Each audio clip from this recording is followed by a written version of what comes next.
저는 고려대 수학과를 졸업하고 대치동을 포함해 고등부 수학 강사로 10년 넘게 일했습니다. 남편도 고려대 수학교육학과 졸업자이고 입시 강사입니다. 그런 저희 부부를 보며 제가 가르쳤던 모든 학생들은 저희들의 아이들은 수학 못할 걱정은 없겠다고 말했었죠.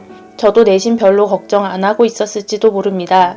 그런데 막상 제 딸 행운이는 6살의 자폐 스펙트럼 장애와 중증 지적 장애를 동시에 진단받았습니다. 5살에야 겨우 말이 트였고 6살에 10까지 겨우 말할 수 있는 수준이었죠.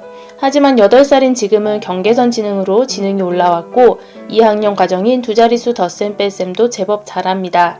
오늘은 발달장애나 경계선 지능인 아이들이 어떻게 하면 수학을 조금이라도 쉽게 받아들일 수 있을까를 고민하면서 발견한 발달장애 아동을 위한 수학 교구들을 소개해 드리려고 합니다. 급하신 분들은 아래 고정 댓글을 확인해주세요.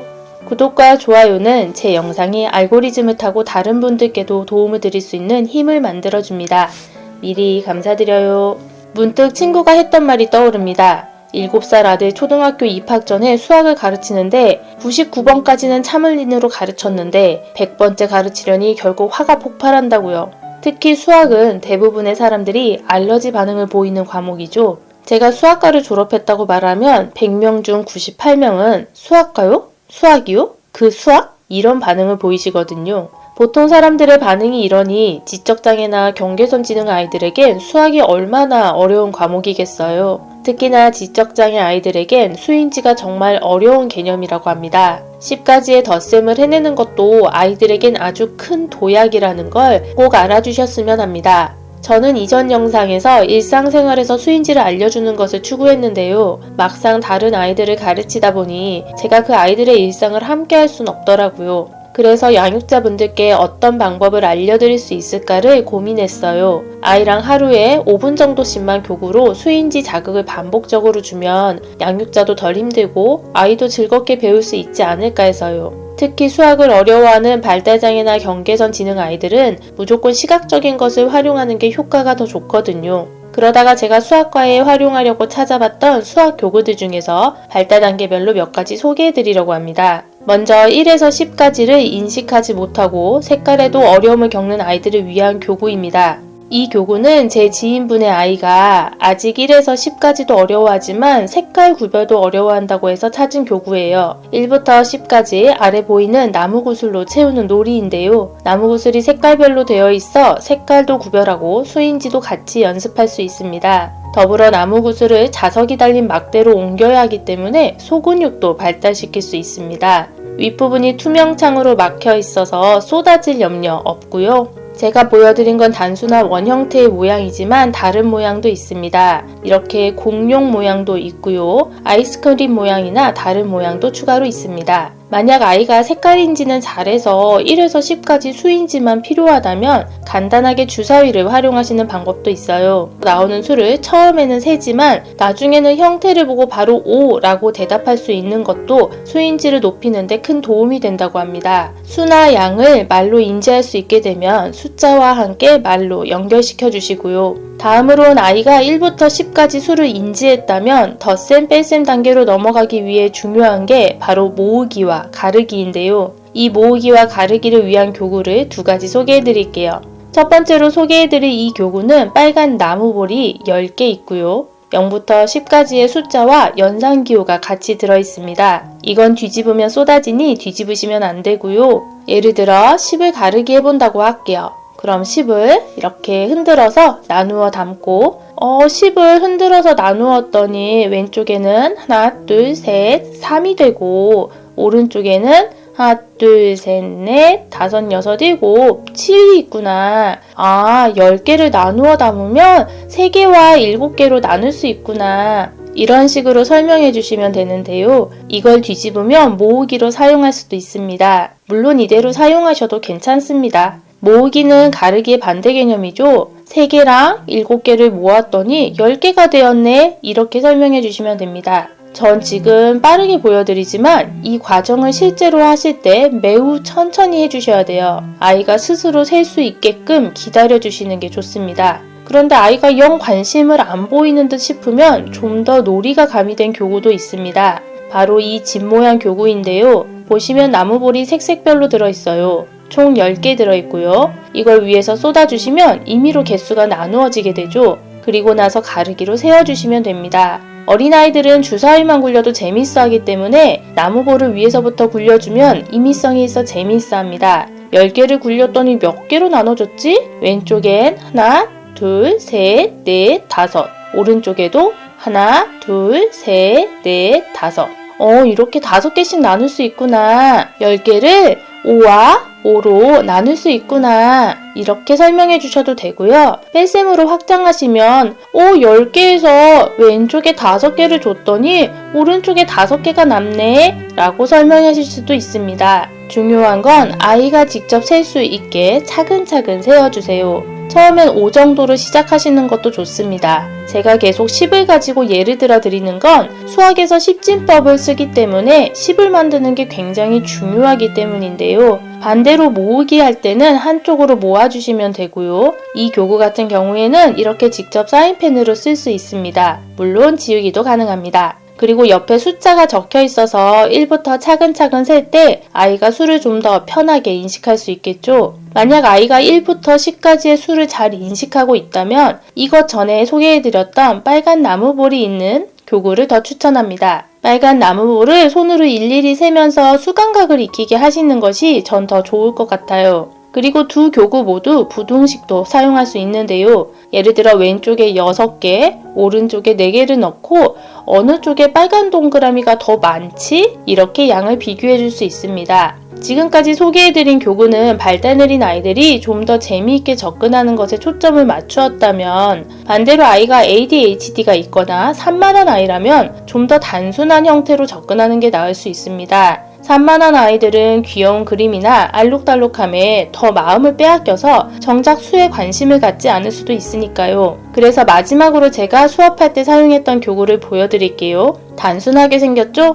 저희 집 강아지가 물어뜯어서 좀 망가졌네요. 수학 문제집을 보시면 처음에는 딸기, 토끼 이런 실생활에서 접하기 쉬운 것들을 이용해 덧셈 뺄셈을 알려줍니다. 하지만 뒤로 갈수록 동그라미 채우기로 대체하는 걸 보실 수 있을 거예요. 그래서 이 교구 모양과 비슷한 위에 5칸, 아래 5칸, 총 10칸으로 이루어진 그림을 많이 보게 되실 거예요. 전 아이들에게 최소한의 방식으로 많은 문제를 풀 수 있게 하는 게 아이들의 어려움을 조금이라도 덜어줄 거라고 생각합니다. 그래서 많이 접하게 될 이 모양을 직접적으로 머리에 각인하게끔 이 교구를 사용했습니다. 특히 이 교구는 10 이상의 덧셈, 뺄셈을 할 때 활용하기 좋은데요. 보시다시피 10이 2개 있어서 20가지의 덧셈, 뺄셈을 나타낼 수 있습니다. 실제로는 연산기호도 같이 들어있고요.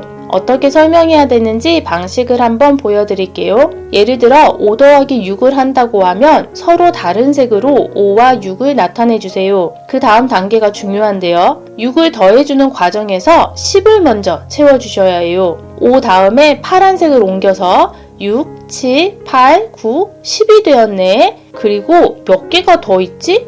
1개가 더 있네. 10하고 1개가 더 있네. 그래서 10에 1이 더 있어서 10에 1을 더해서 11이야 라고 설명해 주시는 게 중요합니다. 제가 급하게 하다가 11번째를 끝에서 채워서 영상을 찍었는데 앞부분부터 채우는 걸 보여주시는 게 아이들이 인식하기에 훨씬 편안합니다. 전 제가 종이에 숫자를 적고 가르쳤기 때문에 이 교구를 썼는데요. 지금 보여드리는 교구의 경우엔 숫자 블럭도 같이 있어요. 똑같이 5와 6을 더한다고 할 때 이렇게 5와 6을 숫자로 옆에 둘 수 있습니다. 이때도 마찬가지로 아이가 5와 6을 스스로 블록으로 놓을 수 있게 해주세요. 최대한 아이들이 손을 스스로 움직여야 소근육도 발달되고 뇌도 같이 발달하기 때문입니다. 물론 최종적으로 손가락으로 하면 좋겠지만 발달장애 아이들 중에는 손가락으로 셈하는 걸 근육상의 문제로 어려워하는 아이들도 있고요. 처음부터 손가락으로 하면 헷갈려하는 아이들이 있더라고요. 그래서 이렇게 먼저 교구로 보여주고 나서 손가락으로 옮겨가면 좀 더 거부감이 줄어들더라고요. 앞에서 보여드린 것과 마찬가지로 5에 6을 더할 때 일단 10이 채워지는 과정을 먼저 보여주시는 게 좋아요.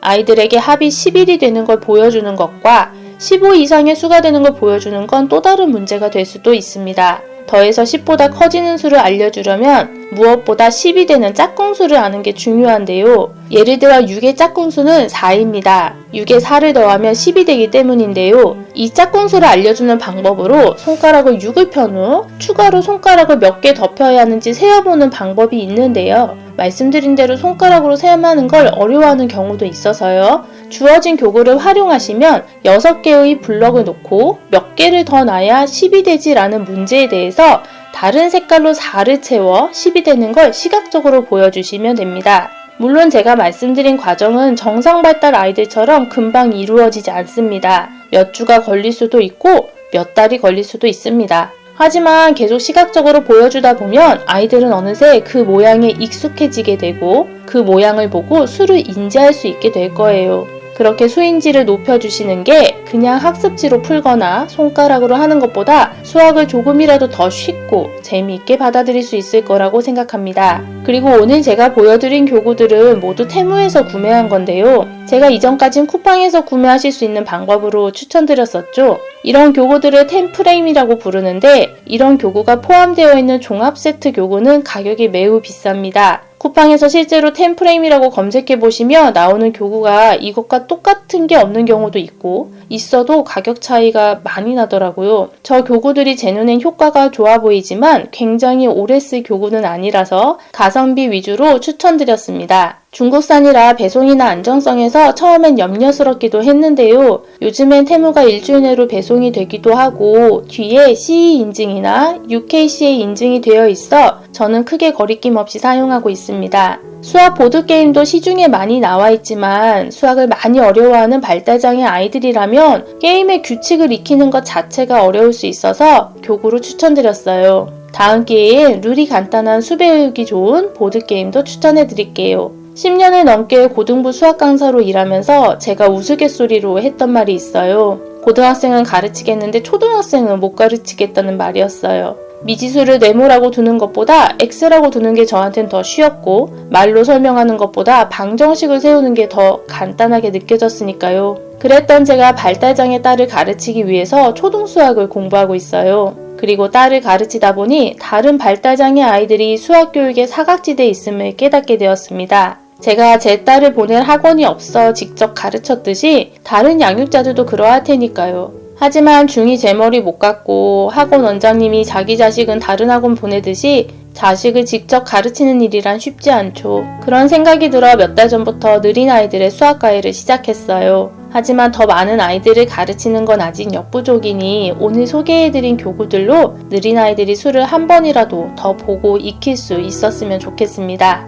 물론 말도 잘 못하고 한글도 잘 못 읽는데 지금 수학이 문제냐고 생각하실 수도 있어요. 하지만 수인지는 인지하는 사고 자체로 뇌 발달에 중요하고 사칙연산은 우리가 살아가는데 꼭 필요한 수학이잖아요. 그리고 지적장애처럼 배움에 어려움이 크더라도 포기하지 않으면 사칙연산을 충분히 배울 수 있다고 생각합니다. 우리가 살아가는데 꼭 필요한 건 제가 가르쳤던 미적분이 아니니까요. 발달장애 아이들도 경계선 지능 아이들도 느리지만 계속 발전할 수 있음을 믿습니다. 실제 아이들을 가르치기 시작한 지 몇 달 되지 않았음에도 아이들은 놀라운 모습들을 보여주고 있습니다. 그리고 여러분은 그걸 해내게 도와주시는 엄청난 능력자들이세요. 오늘도 시청해주셔서 감사합니다.